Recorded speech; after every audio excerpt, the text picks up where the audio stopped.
Le grain est parfaitement mûr, l'épi d'une belle couleur blond doré. Dans cette parcelle de Béguios, près de Saint-Palais, la moisson du blé a débuté.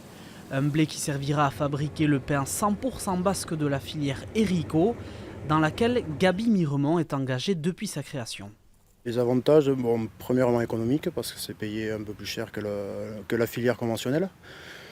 Et ensuite, ça me permet de faire une rotation. Et puis la paille aussi. La paille pour les vaches, moi, ça m'intéresse beaucoup, quoi, pour faire les litières, pour la faire manger. Et on importe beaucoup de paille et j'arrive à être quasiment à peu près autonome chaque année.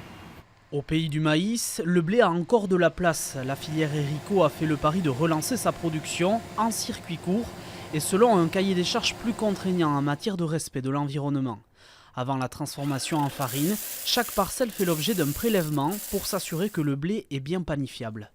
Là, je sais que ce blé actuellement, il a été analysé et donc il est validé dans la filière. On est sur plus de 6 tonnes hectares, donc c'est bien au-delà de d'habitude. D'habitude, on est autour de 5 tonnes.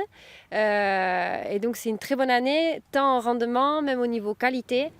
Un cru 2019 exceptionnel donc, la production devrait dépasser les 350 tonnes contre une centaine l'an dernier.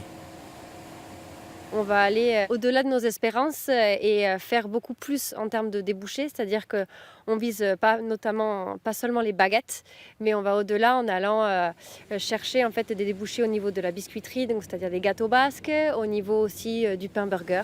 Voilà, on veut une perspective un peu d'élargir cette filière. En tout, une cinquantaine de boulangeries, 2 minoteries et 14 paysans du Pays Basque sont engagés dans la filière du blé Héricourt. C'est la fin de cette édition, on se quitte en musique